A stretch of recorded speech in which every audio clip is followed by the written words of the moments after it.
Hear the Holy Gospel of our Lord Jesus Christ, according to Matthew. Glory to you, O Lord.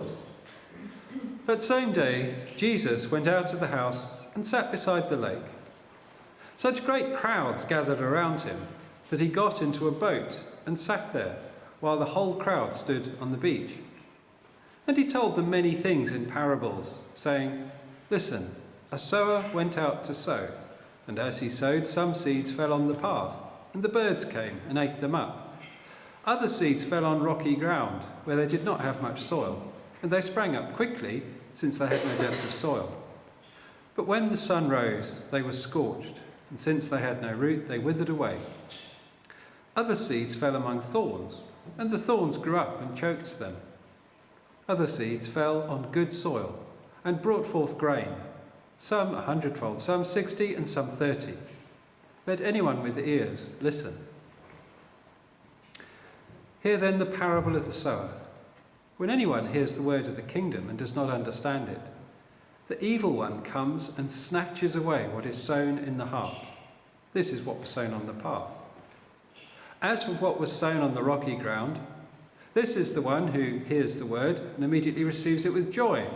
Yet such a person has no root, but endures only for a while. And when trouble or persecution arises on account of the word, that person immediately falls away. As for what was sown among thorns, this is the one who hears the word, but the cares of the world and the lure of wealth choke the word, and it yields nothing. But as for what was sown on good soil, this is the one who hears the word and understands it, who bears fruit and yields, in one case 100-fold, in another 60, and another 30. This is the gospel of the Lord. Praise to you, O Christ. So please be seated.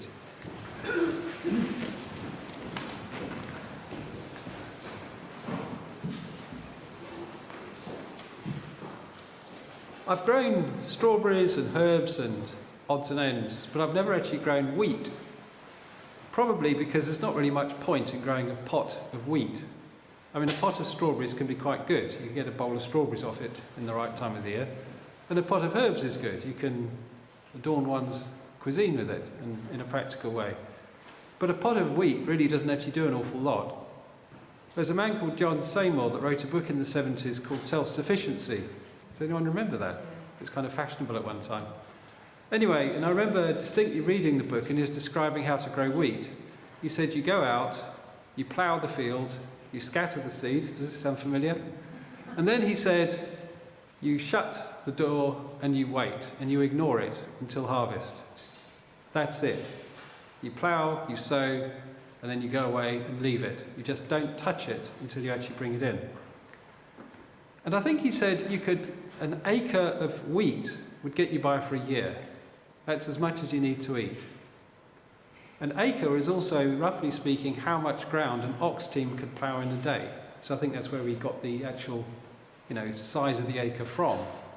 So it's a kind of practical unit of measurement for the amount that a single farmer could live on for a year and how much he could plough in a day. I think one thing that we've kind of lost as a culture is the idea of wheat being, if you like, essential to the health and the prosperity and the well-being and everything to do with our community.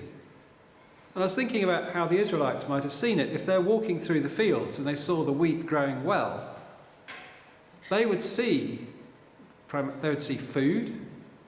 And you hear about Jesus and the disciples rubbing the grains of wheat with their hands, just nibbling as they go along. There's simply food standing there.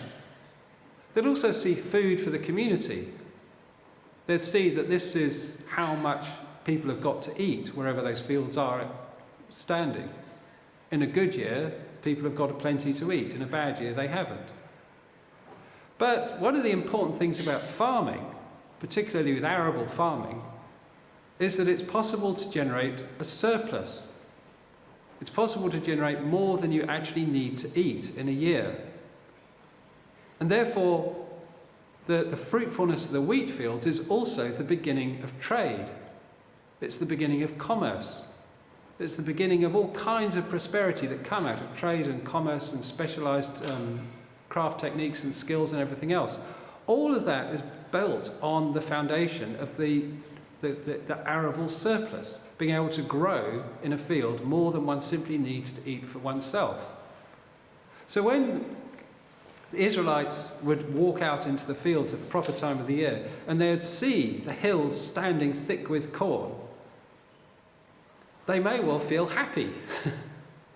They might even get a sense of excitement about it as the harvest draws near and they can see how much grain is growing. If it's been a really good year, they might actually feel excited to think, wow, look at that. This is going to be a good year.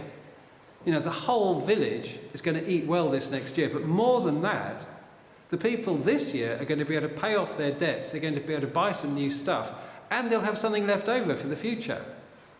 This is going to be a good year. And it's interesting that if you can actually form that culture of creating a grain surplus on a regular basis and actually husbanding it in the old-fashioned sense of the word, it forms a kind of stability and a platform for the whole community. I read some really interesting development work in East Africa where farmers are being able to grow, shown how to grow maize, which is not a staple in this country. But in places like Kenya and Tanzania, Zimbabwe, maize is the staple crop. And simply by being a good farmer, one can hugely increase the yield per acre. And in places like Uganda and Kenya, plots, especially in the moister areas, can actually be quite small. And quite a small plot can be farmed almost continuously throughout the year in the right climate. And it can be incredibly productive. But with the right technique, the right application, the right, fertilising and management, all that kind of thing. And a guy I knew, Bruce Collin, was showing people how to do this, and they were generating a grain surplus, a food surplus. But the interesting thing was they were actually doing this alongside character development. So they're actually teaching the farmers how, if you like, to be decent people by means of Christian discipleship. So that not only would they become a skillful farmer generating a grain surplus, but they would also be giving a tithe of their increase to the church, and they'd be offering a proportion of their increase towards the community. So they actually began to stockpile grain in this community. Not only was each family prospering, but the community as a whole was prospering. And the community as a whole, because it had this regular grain surplus, was no longer bound over to debt collectors and to moneylenders. They were, if you like, set free from debt. And it also meant they began to finance their own schooling and healthcare because they had money. All this came out of simple farming technique and good character. And so that sense of joy mentioned in the last line of the psalm, the valleys stand thick with corn and shout for joy. I think it's something we don't really relate to, but as I began to think about this, I was thinking, actually, when you see it in those terms, when you see the valley floor thick with corn, you could imagine the joy of the people. They are happy to see that. Everything is going to come right because the valleys are thick with corn. And as a bonus, you can see on the hilltops, the livestock are grazing happily because there's plenty of pasturage. Everything's going to be good. And those analogies, those pictures of the fruitfulness of the land in the psalm, it says they're based on the water. You visit the earth and water it abundantly and make it very plenteous. The river of God is full of water. It's a curious phrase because when the Israelites came out of Egypt, they were told that the Lord would give them a Nile in the sky to water their land. Because in Egypt there's virtually no rainfall. Curiously enough, when I went to Egypt just once, I got rained on 3 times. I got rained on in Luxor, would you believe it, where it rains like once every 2 years. I got rained in Alexandria, where it rains a little bit more. And I got thunder and lightning and hail in the desert of Sinai. I thought, I just can't believe it. I'm in the desert of Sinai, and I'm going to get a thunderstorm with hail. And I even went to Luxor in the red land, in the Deshret, the arid, barren land, and I got rained on. I just can't believe it. Everywhere I go, I get rained on. Anyway, but they were not familiar with rain. For them, the water, the fruitfulness came from the river. And the Israelites were told there will be a Nile in the sky which will make your fields fruitful in the promised land. And so there's this line in the psalm, the river of God is full of water. It's an analogy of the Nile and the fruitfulness of the Nile and the idea of the water coming down from heaven, pouring down on the land and making it fruitful.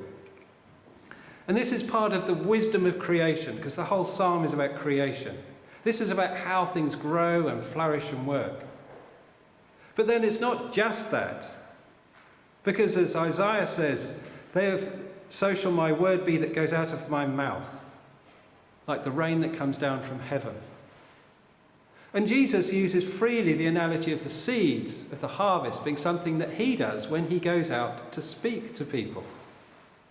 The word of the Lord shall not go empty, says Isaiah and Jesus. It shall do for which I purpose. And that fruitfulness of the land and that fruitfulness of the prosperity of the land is meant to be analogous to the people themselves. If you read the scriptures, the whole idea of the harvest, the great ingathering, from the Lord's point of view, is the people. The harvest of righteousness, what the people do, and the people themselves. As far as the Lord's concerned, we are his harvest. And all the forms of harvest and prosperity and increase that we delight in or benefit from or whatever are merely analogous to how he thinks about us, ourselves. And so if you think about it in those ways, that the wisdom of creation and the fruitfulness of the fields and the prosperity of them is meant to be something to do with us as people and with our lives.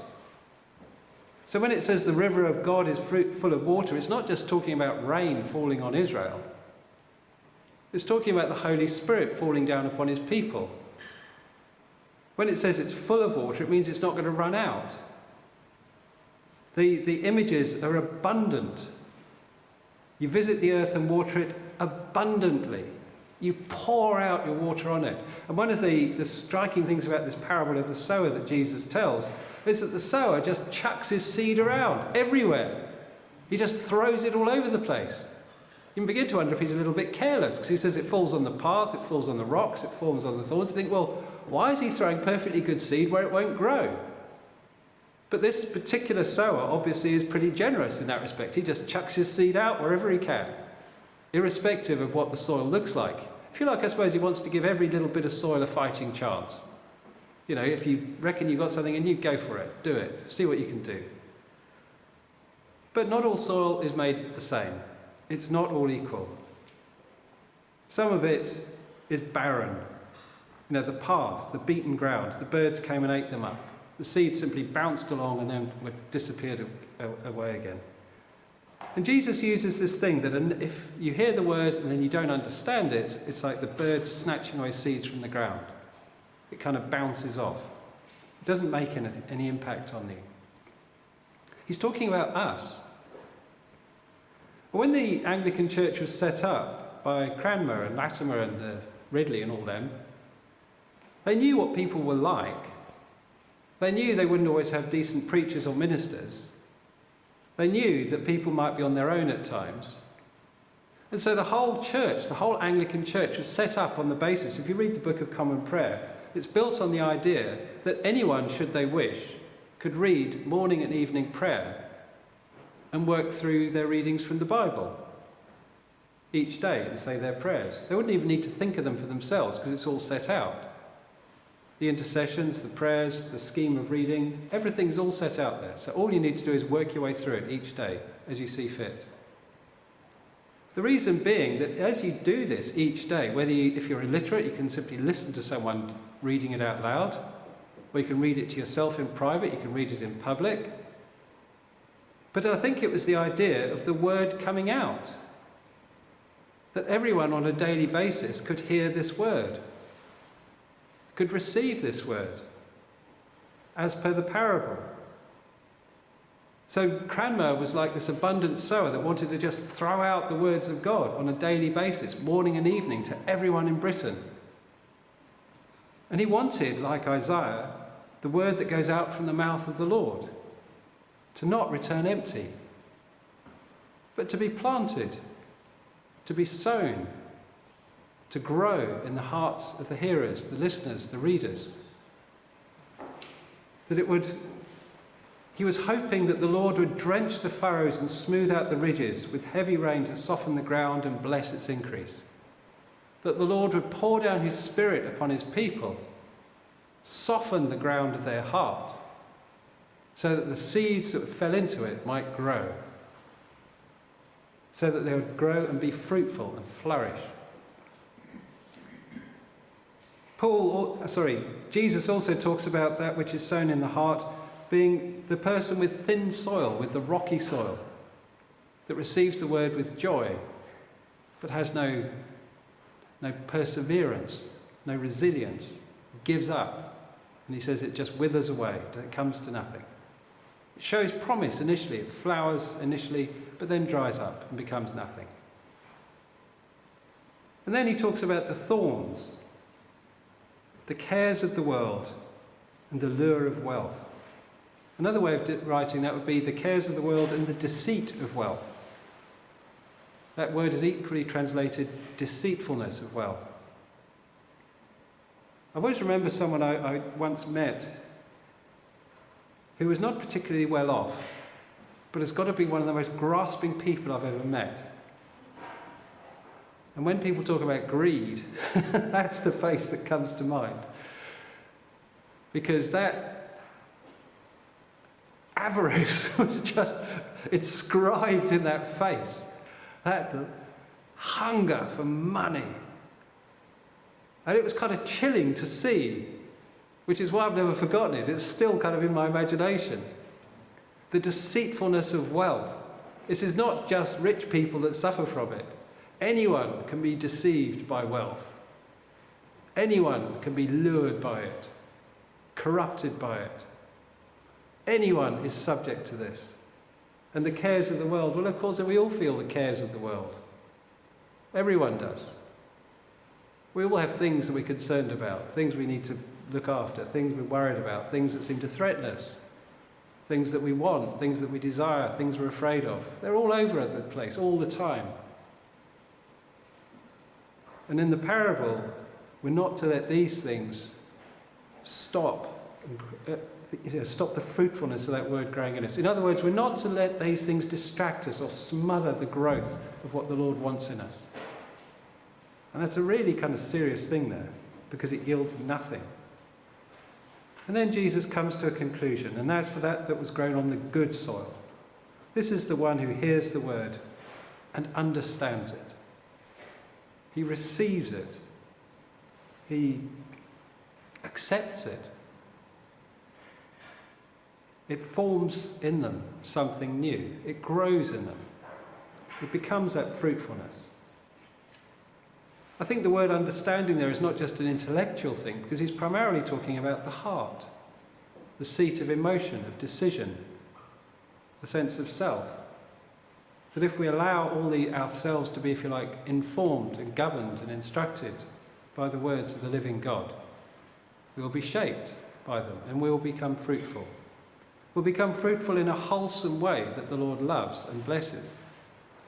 But it's a mixture of the soil and the seed and the water.